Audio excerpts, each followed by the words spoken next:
माननीय supreme court ने मुझे 21 दिन की मोहलत दी थी।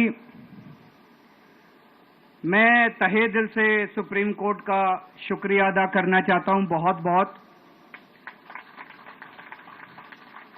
उन्होंने चुनाव प्रचार करने के लिए मुझे ये मोहलत दी थी। 21 दिन कल पूरे हुए। अब यहां से मैं सीधा तिहाड़ जा रहा हूं।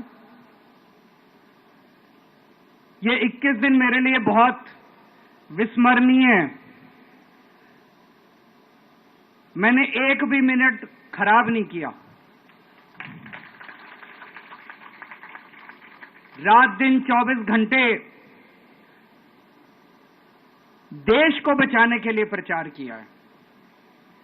केवल आम आदमी पार्टी के लिए प्रचार नहीं किया, सारी पार्टियों के लिए प्रचार किया। बंबई भी गया, भिवंडी भी गया, हरियाणा भी गया, उत्तर प्रदेश भी गया, पंजाब भी गया, जमशेदपुर भी गया।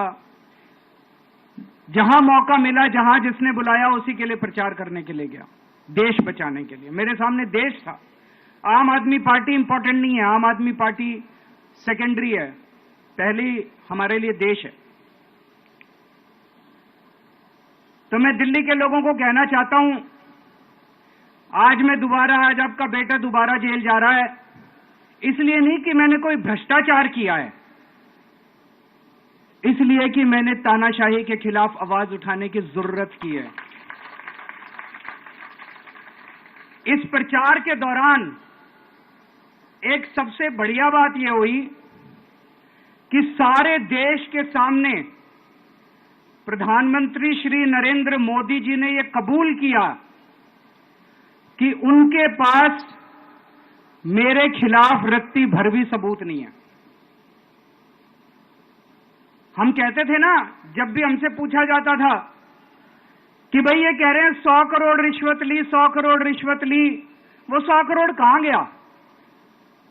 500 से ज्यादा जगह तुमने रेड मार ली, कहीं चवन्नी मिली हो, अठन्नी मिली हो, 1 रुपया मिला हो, कहीं हमने खर्च किया हो, कहीं कैश पड़ा हो, कहीं लॉकर में मिला हो, कहीं स्विस बैंक में मिला, कहीं चवन्नी नहीं मिली, तो पैसा कहां गया? एक टीवी चैनल के इंटरव्यू में उस टीवी वाले ने मोदी जी से पूछा कि प्रधानमंत्री जी, ये केजरीवाल चारों तरफ कहता घूम रहा है कि आपके पास उसके खिलाफ कोई सबूत नहीं है, आपके पास उसके खिलाफ कोई रिकवरी नहीं है, फिर आपने उसको गिरफ्तार कैसे कर रखा है? पता है प्रधानमंत्री जी ने क्या कहा? प्रधानमंत्री जी कहते हैं, मैं मानता हूं कि केजरीवाल के खिलाफ कोई सबूत नहीं है, मैं मानता हूं कि केजरीवाल के खिलाफ कोई रिकवरी नहीं है, क्योंकि केजरीवाल अनुभवी चोर है। चलो मान लिया मैं अनुभवी चोर हूं, तुम्हारे पास सबूत तो नहीं है, तुम्हारे पास रिकवरी तो नहीं है, तो यूं ही डाल दिया मेरे को जेल में, बिना सबूत के डाल दिया मेरे को जेल में, बिना रिकवरी के डाल दिया जेल में। देश के इतिहास में 75 साल में सबसे ज्यादा बहुमत से आई हुई सरकार है।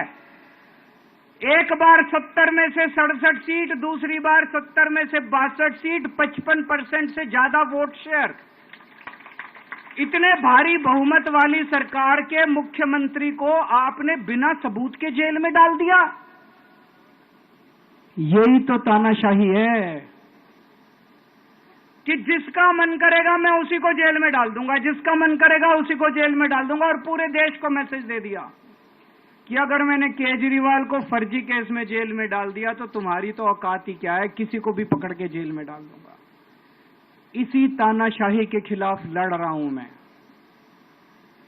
और इस किस्म की तानाशाही अपने देश को बर्दाश्त नहीं है।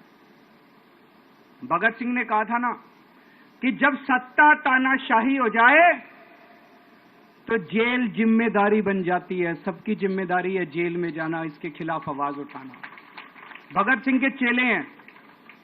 भगत सिंह देश को बचाने के लिए, देश को आजाद कराने के लिए जेल गए थे। भगत सिंह देश को आजाद कराने के लिए फांसी पे चढ़े थे।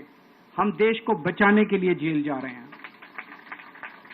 इस बार जब जा रहा हूं, मुझे नहीं पता अब मैं कब वापस आऊंगा, मुझे नहीं पता ये क्या करेंगे मेरे साथ जेल में, लेकिन मुझे कोई परवाह नहीं है, जो मर्जी करें।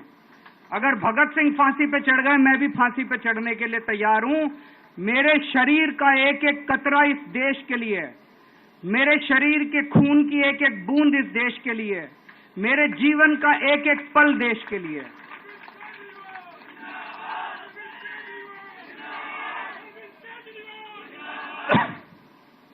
अभी मैं